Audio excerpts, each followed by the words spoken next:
दोस्तों देखिए, मैं मनोज कुमार अग्रवाल आपका अपने चैनल कंप्यूटर सर्किल पर एक बार फिर से स्वागत करता हूं। तो जैसे हम लोग पिछले इस वीडियोस में कुछ फंक्शंस डिस्कस कर रहे थे, जिसमें हम लोगों ने डिफरेंट कैटेगरीज़ के फंक्शन पढ़े थे। उनमें से हम लोगों ने कुछ फाइनेंशियल कैटेगरी के फंक्शन भी डिस्कस किए, और अभी हम रिसेंटली इसमें जो पढ़ रहे हैं वो लॉजिकल फंक्शंस डिस्कस कर रहे हैं। और लॉजिकल फंक्शंस में हम लोगों ने पिछली वीडियो में एक इफ़ फंक्शन भी डिस्कस किया था। और इस इफ़ फंक्शन में जैसे हम लोगों ने फीचर पढ़ा था कि इसमें यदि आप एक से ज़्यादा इफ़ यूज़ करते हैं तो नेस्टेड इफ्स कहलाते हैं इसको, यानी कि if with in the if भी कहते हैं या लूप भी कहते हैं। तो इसके अंदर हम मान लीजिए एक से ज़्यादा यदि आपको इफ़ यूज़ करने हो तो उसका एक छोटा सा एग्जाम्पल और लेके चल रहे हैं, जिससे थोड़ा सा नेस्टेड इफ वाला पार्ट थोड़ा क्लियर हो जाए। तो जैसे देखिएगा यहाँ पर एक छोटा सा एक आपको सैम्पल रेटिंग वाला डेटा दे रखा है। जैसे ही एम्प्लॉयज़ की रेटिंग दे रखी है 1 2 3 4 5 ऐसे, और यहाँ पर हमको उन रेटिंग के हिसाब से बोनस यहाँ पर कैलकुलेट करके लाना है। ये जो बोनस कैलकुलेट करके लाना है उसके लिए यहाँ पर एक क्राइटेरिया दे रखा है कि रेटिंग इसकी 1 है उसको 25,000 बोनस है, जिसकी रेटिंग 2 है उसको 50,000, और जिसकी रेटिंग 3 है उसको 1 लाख, और रेटिंग जिसकी 4 या 4 से ज़्यादा है तो उसको 2 लाख रुपये आपको बोनस देना है। तो जैसे यहाँ पर आप देख रहे हैं कि जब 4 यदि यहाँ पर क्राइटेरिया लगेंगे तो आपको इसमें इफ़ जो लगाने पड़ेंगे वो 4 इफ़ इसमें यूज़ करने पड़ेंगे। तो 4 इफ़ आप यूज़ करेंगे तो इसको ही हम लोग नेस्टेड इफ़ के थ्रू कर सकते हैं। तो देखिए, मैं इसके लिए यहाँ पर इफ़ फंक्शन को यूज़ कर रहा हूँ। तो आप जहाँ पर बोनस कैलकुलेट करना है उस पर कर्सर को पोजीशन कर लीजिए B2 सेल पर, और यहाँ इक्वल टू से इसको फंक्शन को स्टार्ट कीजिए। आपने कहा इक्वल टू इफ़, और सबसे पहले लॉजिकल टेस्ट आप लगाएंगे तो इस सैम्पल रेटिंग वाले सेल के ऊपर होगी। तो आप इस सेल को सेलेक्ट कर लीजिए, और सेल को सेलेक्ट करके इसमें पहला क्राइटेरिया होगा जो आपको यहाँ दे रखा है कि इक्वल टू 1। यदि ये मान लीजिए 1 है तो 1 के केस में आप यहाँ कॉमा लगा के वैल्यू इफ ट्रू देना चाहते हैं तो वैल्यू ट्रू में या तो आप वैल्यू दे दीजिए, लेकिन आप कई बार ऐसा है कि ये क्राइटेरिया हमने यहाँ पर जो लिया है हम इस वैल्यू को यूज़ करना चाहते हैं। जैसे मान लीजिए मैं यहाँ पर कोई वैल्यू चेंज कर दूँ तो ये यहाँ पर भी ऑटोमेटिकली रिफ्लेक्ट हो जाएगी। इसका एक बेनिफिट ये भी मिलेगा कि आप बजाय यहाँ पर वैल्यू देने के आप इस सेल का रेफरेंस यूज़ कर सकते हैं। तो मैंने यहाँ पर इस सेल का रेफरेंस यूज़ कर लिया, और यहाँ सेल का रेफरेंस देने के बाद आप यहाँ पर कॉमा लगा के वैल्यू ही फॉल्स दे सकते हैं। वैल्यू फॉल्स ये है कि जैसे मान लीजिए यहाँ तो ये वैल्यू 1 है, लेकिन 1 ना होकर कुछ और होती तो यहाँ पर क्या होगा, यानी 2 है तो हमको ये 50,000 देना। तो मैं यहीं पर एकदम से फॉल्स वाला पार्ट यूज़ नहीं कर रहा, यहीं पर एक और मैं इफ़ यहाँ यूज़ कर रहा हूँ। तो ये वाला एक जो दूसरा इफ़ यूज़ करेंगे उसमें फिर आप आगे टेस्ट ये लगाएंगे कि जो लॉजिकल टेस्ट है हमारा इस सेल के बेस पर है। यदि मान लीजिए ये वैल्यू 2 होती है तो उस केस में आप कहेंगे दूसरा वाला सेल ये वाला, ठीक है। इसके बाद आप ये भी वैल्यू आपकी मान लीजिए फाइनल नहीं है, क्योंकि इसके बाद 2 क्राइटेरिया आपके और भी हैं, तो आप यहीं पर कॉमा लगा के फिर आप यहाँ पर एक इफ़ और यूज़ कर रहे हैं। इफ़ आपने फिर यूज़ किया और यहाँ क्राइटेरिया यूज़ किया कि मान लीजिए ये सेल की वैल्यू इक्वल टू 3 है, तो आप कह रहे हैं कि इसका बोनस ये वाला सेल होगा। इसी के बाद जैसे कॉमा लगा के आप फिर एक आप क्राइटेरिया और यूज़ करेंगे कि यदि इस सेल की वैल्यू मोर देन और इक्वल टू 4 है, तो यदि 4 से ज़्यादा या बराबर है तो आप यहाँ पर बता रहे हैं कि इसका सेल की वैल्यू ये वाली आनी चाहिए। बस इतना करने के बाद जब आप एंटर प्रेस कॉमा प्रेस करेंगे तो यहाँ पर एक फॉल्स की वैल्यू भी आपसे पूछेगा। तो जब फॉल्स की वैल्यू इसलिए पूछ रहे थे कि मेरे यहाँ पर इफ़ कमांड नहीं लगा है, यहाँ पर इफ़ भी लगेगा एक इफ़। तो यहाँ पर देखिएगा ये लॉजिकल टेस्ट होने के बाद यहाँ पर फॉल्स भी आपको एक बार देना पड़ेगा, यानी कि यदि रैंक जो रेटिंग है वो 1 है तो ये आएगा, 2 है तो ये वाला आएगा। 2 है तो देखिए ये वाला सेल, मैंने ये वाला सेल देना था मेरे को बजाय ये देने के ये वाला सेल, और सॉरी A2 इक्वल टू 2 है तो ये रहेगा, और सेल आपने F2 दे लिया, ठीक है। इफ़ A2 इक्वल टू 3 है तो F3 होगा, और ये हमारी वैल्यूज़ हो गई। और इसके बाद जब वैल्यू ट्रू नहीं होगी यानी फॉल्स होगा तो उस केस में आप यहाँ पर क्या दे सकते हैं। जैसे एक क्राइटेरिया आपको इसमें एडिशनल ये भी मान के चलना पड़ेगा कि जैसे 1 2 3 4 और 4 से ज़्यादा तो ये होगा, लेकिन हो सकता है कि यहाँ पर किसी ने 0 दे दिया, 1 से पहले की वैल्यू दे दी, या नेगेटिव कोई वैल्यू दे दी, तो आपकी इसमें कंडीशन फुलफिल नहीं होगी, तो उसमें भी रिजल्ट आपका गलत दिखाएगा। तो ऐसे केस में आप यहाँ पर वैल्यू ही फॉल्स भी ले सकते हैं, यानी कि ये 4 क्राइटेरिया तो ये है ही है 1 2 3 4 से ज़्यादा या बराबर, लेकिन यदि इससे अलावा कोई वैल्यू है तो आप यहाँ पर कह सकते हैं कि वो नो बोनस, हम उसमें मान लीजिए उसमें बोनस देना नहीं चाहते, इसके अलावा इसका वो इनवैलिड वैल्यू है, तो हमने यहाँ पर इसको टेक्स्ट में लिख दिया नो बोनस। और उसके बाद इस पर जितनी भी आपने लेफ्ट पैरेंथेसिस लगाई हैं उतनी आपको राइट पैरेंथेसिस को क्लोज करना पड़ेगा। जैसे 1 2 3 4 है मेरी, तो यहाँ पर आप 4 बार पैरेंथेसिस से इसको क्लोज कर दीजिए और एंटर प्रेस कर दीजिए। तो जिससे देखिएगा आपको यहाँ पर ये दिखा रहा है 1 यदि है तो आपको दिखा रहा है कि 25,000 बोनस होगा।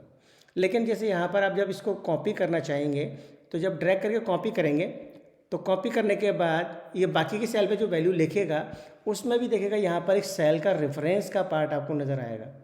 एक्चुअली क्या हो रहा है कि जैसे आप देख रहे हैं यहाँ रिलेटिव सेल रेफरेंस जो हम लोगों ने यूज़ कर रखे हैं तो इसकी वैल्यू रिफ्लेक्ट हो जाती है। तो जब वैल्यू रिफ्लेक्ट हो जाएगी तो यहाँ पर क्या करेगा, इसमें इसकी सेल की वैल्यू ऑटोमेटिकली आपकी यहाँ से भी रिफ्लेक्ट कर देगा। तो जो हमने यहाँ पर सेल की वैल्यू यहाँ पर लगा रखी है तो वो हमारे इस सैम्पल रेटिंग वाले क्राइटेरिया में तो इसकी वैल्यू चेंज होनी चाहिए, यानी कि A2 हम जो चेक कर रहे हैं वो तो ठीक है, लेकिन यहाँ पर जो हम सेल का रेफरेंस दे रहे हैं ये हमारा फ्रीज वाला पार्ट होगा, फिक्स वाला। तो यहाँ पर हम जो पिछली वीडियो हम लोगों ने पढ़ा था कि हम एब्सोल्यूट सेल रेफरेंस यूज़ करेंगे तो इस सेल को आप लॉक करके रखेंगे। तो लॉक करने के लिए जो आपका आउटपुट सेल है उसको आप फंक्शन की नंबर 4 से लॉक कर दीजिए। ऐसे ही आप इस F2 पे जाके इसको भी F4 से लॉक कर दीजिए, ऐसे इस F3 पे जाके इसको भी आप लॉक कर दीजिए और यहाँ पर इस F4 को भी आप लॉक कर दीजिए। तो जब आप ऐसे करके एंटर प्रेस करेंगे तो देखिएगा यहाँ पर तो अभी रिजल्ट आपका वही आएगा, लेकिन जब इसको कॉपी करेंगे तो कॉपी करने के बाद देखिएगा बाकी के सेल पर जो रिजल्ट है बिल्कुल एक्यूरेट आपको नज़र आएगा। आप देखिए जैसे आपको यहाँ पर रेटिंग यदि 2 है तो 2 के केस में आपको ये दिखा रहा है कि 50,000 ही होगा। ऐसे आपको 3 में 1 लाख दिखा रहा है, 4 या 4 से ज़्यादा कुछ भी आप दे रहे हैं तो आपको ये 2 लाख दिखा रहा है। लेकिन यहाँ पर मान लीजिए मैं 5 की जगह पर सपोज यहाँ पर 0 दे दूँ तो देखिए ये आपका नो बोनस वाला पार्ट भी हो गया, यानी कि जिसकी सैंपल रेटिंग 0 है उसका हमने बोनस का क्राइटेरिया इसमें दे ही नहीं रखा, या इसमें माइनस में भी कोई वैल्यू आपने दे दी तो माइनस के केस में आपको नो बोनस ही दिखाएगा। तो ऐसे केस में आप यहाँ पर क्राइटेरिया कुछ ऐसा लगा के चलते हैं जिसमें कि हमारी क्राइटेरिया कहीं पर भी ऐसा ना हो कि फुलफिल नहीं हो रहा हो, कहीं पर हमारा रिजल्ट गलत आ रहा हो। अब आप इसमें कुछ भी वैल्यू दे दीजिए, जैसे आपने 5 दिया था तो भी आपको रिजल्ट दिखा रहा है, अब 5 के अलावा ऐसे मान लीजिए 15 देंगे तो भी आपको रिजल्ट सही दिखा रहा है, और यदि आप मान लीजिए यहाँ 0 दे रहे हैं या कोई आप नेगेटिव वैल्यू दे रहे हैं तो भी आपको रिजल्ट यहाँ पर बिल्कुल एक्यूरेट दिखा रहा है। तो यहाँ पर जो हमने फार्मूला यूज़ किया ये हमारा एक इफ़, दूसरा इफ़, तीसरा इफ़, ऐसे जो यूज़ किए हैं ये हमारे नेस्टेड इफ्स कहलाते हैं। ऐसे हम लोग इफ़ यूज़ कर सकते हैं मल्टीपल इफ्स के केस में। लेकिन कई बार ऐसा भी होता है कि जैसे इस तरह के इफ़ को यूज़ करने में ये जो हमारा इसका जो सेटअप है या इसका जो फंक्शन है ये काफ़ी कॉम्प्लिकेटेड भी हो जाता है, लेकिन आपको ध्यान इसमें ज़रूर रखना है कि इसके अंदर आप सीक्वेंस भी यूज़ कर सकते हैं। तो यहाँ पर इसके लिए जैसे यहाँ पर इसमें एक और फंक्शन भी है जिसमें आप मल्टीपल कंडीशंस ऐसे आप चेक करना चाहें तो इसमें इफ़ की बजाय इसमें इफ्स करके भी कमांड होता है, तो इस इफ्स कमांड को भी आप ऐसे यूज़ कर सकते हैं। तो देखिएगा उस इफ्स वाले कमांड को यदि हम चाहें तो यहाँ पर ट्राई कर सकते हैं। तो इसमें एक दूसरा फंक्शन है आपका लॉजिकल फंक्शन की कैटेगरीज में ही आता है इफ्स फंक्शन। तो देखिएगा यहाँ पर हमको एक छोटा सा डेटा दे रखा है, जैसे हमको एक नंबर दे रखा है डे नंबर, और हमको यहाँ पर डे ऑफ वीक चाहिए। तो डे ऑफ वीक में जैसे मैंने यहाँ पर कोई भी एक नंबर दिया, सपोज यहाँ पर 3 दिया, तो यहाँ पर 3 नंबर पर जो डे ऑफ वीक हो वो हमारे यहाँ पर दिखाई दे जाए।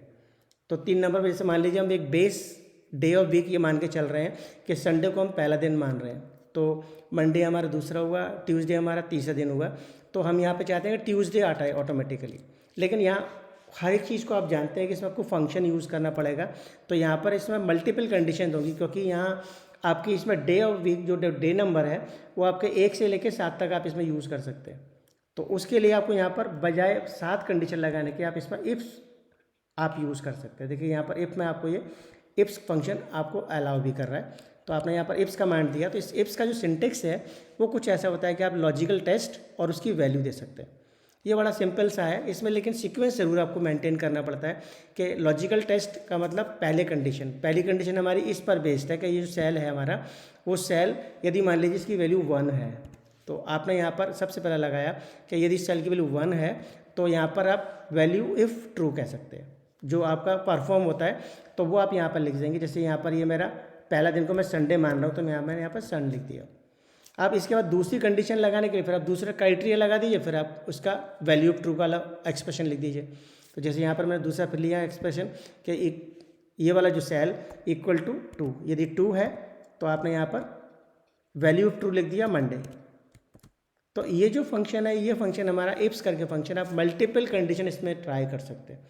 तो उसमें आपका जो इफ़ का जो आपका एक नेस्टेड इफ जो बनता है वो थोड़ा कॉम्प्लिकेटेड भी हो जाता है, तो आप ऐसे मल्टीपल कंडीशंस के लिए ट्राई कर सकते हैं। जैसे मैं देखिए इसको कंप्लीट कर रहा हूँ, मैंने अगेन यहाँ पर मंडे के बाद इस सेल को सेलेक्ट किया और कहा 3 यदि है तो मैं कह रहा हूँ यहाँ पर ट्यूसडे।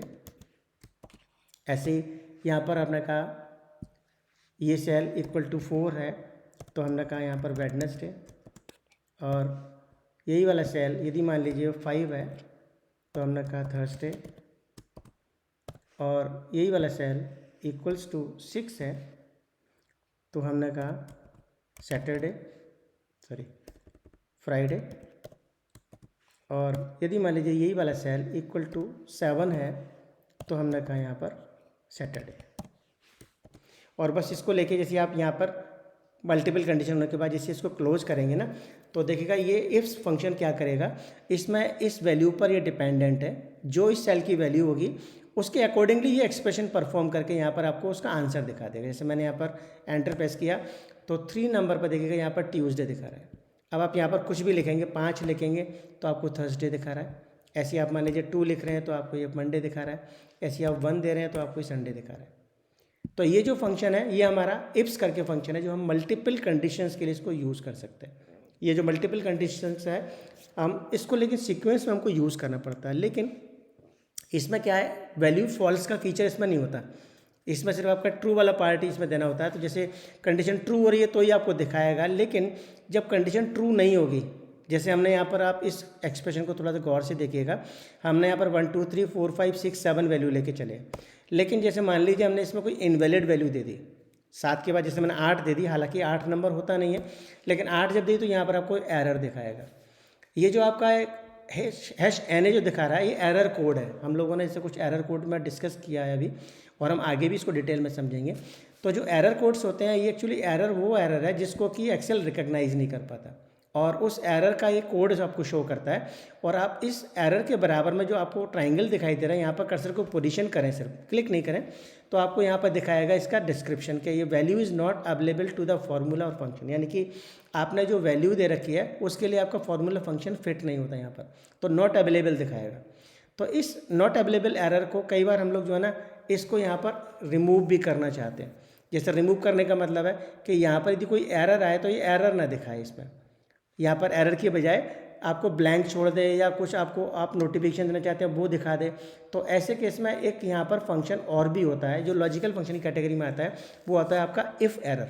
देखिएगा यहाँ पर इफ़ एरर यदि फंक्शन आप यूज़ करें तो इस इफ़ एरर का यूज़ क्या है कि इक्वल टू इफ़ एरर, और इस इफ़ एरर में ये है कि ये वाला जो फंक्शन आपने ले लिया कि ये जहाँ पर कि ये मान लीजिए कोई एरर हो आपकी, मैंने सेल का रेफरेंस दे दिया, यदि एरर है तो वैल्यू इफ़ एरर आप यहाँ पर एरर बता सकते हैं कि वो एरर क्या है। तो यहाँ पर यदि एरर है तो आप उस केस में क्या एक्सप्रेशन देंगे वो यहाँ पर आप लिखवा सकते हैं। तो जैसे आप लैंग्वेज में लिखना चाहते हैं कि एरर लिख दें यहाँ पर, तो ये बजाय एरर कोड लिखने के यहाँ पर एरर लिख देगा। लेकिन ये जो इफ़ फंक्शन है वो क्राइटेरिया पर बेस्ड है। जैसे मैं यहाँ पर मान लीजिए इसको 5 दूंगा तो अभी यहाँ पर एरर नहीं है तो आपको रिजल्ट दिखाएगा। तो इसमें ये फीचर भी है कि यदि वो एरर होगी तो आपको यहाँ पर ये एरर शो करेगा जो आप यहाँ पर लिख रहे हैं, और यदि वो एरर नहीं है तो ये इसका जो रिजल्ट होगा उस रिजल्ट को आपको यहाँ शो करता है। ठीक है, लेकिन यहाँ पर एरर की जगह पर आप चाहे तो यहाँ पर कई बार एरर ना लिखा कि आप ब्लैंक छोड़ना चाहते हैं तो इसको आप ऐसे ब्लैंक भी छोड़ सकते हैं। तो आपने यहाँ पर जैसे थर्सडे लिख दिया, लेकिन जैसे मैंने यहाँ पर मान लीजिए इसमें 8 दे दिया तो ये आपको यहाँ ब्लैंक दिखाएगा, यहाँ पर कोई एरर नहीं दिखा रहा। आपने यहाँ पर ब्लैंक के लिए डबल क्वेट्स यहाँ पर सिंपल लगा दिया, डबल क्वेट्स और फिर डबल क्वेट्स बिना कोई स्पेस दिए हुए। तो ऐसे कोई इनवैलिड वैल्यू यदि आप देते हैं तो आपको यहाँ पर एरर भी दिखाएगा। इस इफ़ एरर को मैंने इसे यहाँ पर एक अलग कॉलम पर यूज़ किया है, लेकिन आप इसको इस फॉर्मूले के साथ में यूज़ करना चाहें। जैसे मान लीजिए कि मैं यहाँ पर जो एरर आ रही है ना, जैसे मैंने यहाँ पर 9 दे दिया तो ये इस जगह पर तो एरर आ ही रही है, लेकिन इस जगह पर आपको यहाँ पर फॉर्मूला आपने इफ़ एरर लगाया है, तो आप इस इफ़ एरर को इसी के साथ में यूज़ करना चाहें तो इसके अंदर ये फार्मूला का हमारा फीचर कॉम्प्लेक्स फार्मूलेज कहलाता है। आप इस फार्मूले को कॉम्प्लेक्स बना सकते हैं। कॉम्प्लेक्स का मतलब एक फार्मूला फिर दूसरा फंक्शन फिर तीसरा फंक्शन तीसरा फार्मूला, ऐसे आप मल्टीपल फंक्शन एक साथ में यूज़ करते हैं तो ये हमारे कॉम्प्लेक्स फार्मूला कहलाता है। तो जैसे मैं इसको भी यहाँ पर यूज़ करना चाहूँ कि जो इफ़ एरर हमने यहाँ लगाया वो यहाँ पर ना आए, तो आप क्या कर सकते हैं, यहाँ पर इसमें इफ़ एरर इसके साथ में यूज़ कर सकते हैं। मैं सबसे पहले यहाँ पर इफ़ एरर यूज़ कर रहा हूँ, और इफ़ एरर में मैंने पूरा फंक्शन दे दिया, और ये फंक्शन देने के बाद ये मान लीजिए एरर यहाँ पर यदि होती है तो ये आपको क्या दिखाएगा वो आप यहाँ पर लिख सकते हैं, और वो आपने लिख दिया मान लीजिए ब्लैंक। मैं यहाँ पर ये चाह रहा हूँ कि जैसे इसमें एरर यदि हो तो यहाँ पर ये एरर का कोड ना दिखाए, ब्लैंक छोड़ दे, बस इतना करके एंटर प्रेस करेंगे तो देखिए 9 जब आप दे रहे हैं तो यहाँ पर ये ब्लैंक दिखा रहा है। आप 7 देंगे तो आपको एरर नहीं दिखाएगा, आपको वही आंसर दिखा रहा है। मैंने 4 दिया तो आपको आंसर दिखा रहा है, लेकिन 0 आप दे रहे हैं तो आपको यहाँ पर ये ब्लैंक दिखा रहा है, क्योंकि आपने यहाँ पर इसमें एरर यदि है तो एक फंक्शन यहाँ पर यूज़ कर लिया और वो फंक्शन लगा दिया ब्लैंक, कि आपको ये ब्लैंक शो करेगा। ठीक है, ऐसे करके आप इसमें से इफ़ एरर फंक्शन भी यूज़ कर सकते हैं। तो ये इफ़ एरर जो फंक्शन है ये दरअसल इन एरर्स को हाइड करने का प्रोसीजर है, कि यदि आप जो एरर आपकी सेल में दिखाई दे रही है उसको हाइड करना चाहते हैं तो इसको आप इफ़ एरर से रिमूव कर सकते हैं। तो देखिएगा यहाँ हमारा जो ये जो फंक्शंस हम लोग इसमें डिस्कस करने वाले हैं, अभी इसमें हम लोग कुछ और भी लॉजिकल फंक्शंस पढ़ेंगे, जैसे मल्टीपल कंडीशन के आप इसमें एंड और भी यूज़ कर सकते हैं। और इसमें एक फंक्शन आपका इफ़ एन ए भी करके भी होता है, यदि कोई एन ए वाली एरर आती है तो आप इफ़ एन ए भी यूज़ कर सकते हैं। हम लोग इसको नेक्स्ट वीडियो में डिस्कस करते हैं। और देखिएगा आपने इस चैनल को यदि सब्सक्राइब नहीं किया तो प्लीज़ इसको सब्सक्राइब कीजिएगा और दोस्तों के साथ में इसको शेयर भी कीजिए, जिससे कि इस फंक्शंस की जो कैटेगरीज हैं, इन सारी जो फंक्शंस के जो फीचर्स हैं उसको ज़्यादा से ज़्यादा लोग इसको समझ पाएँ। Thank you. इस वीडियो को हम यहीं ओवर कर रहे हैं। नेक्स्ट टाइम नेक्स्ट वीडियो के साथ नए के साथ फीचर के साथ फिर मिलते हैं। धन्यवाद।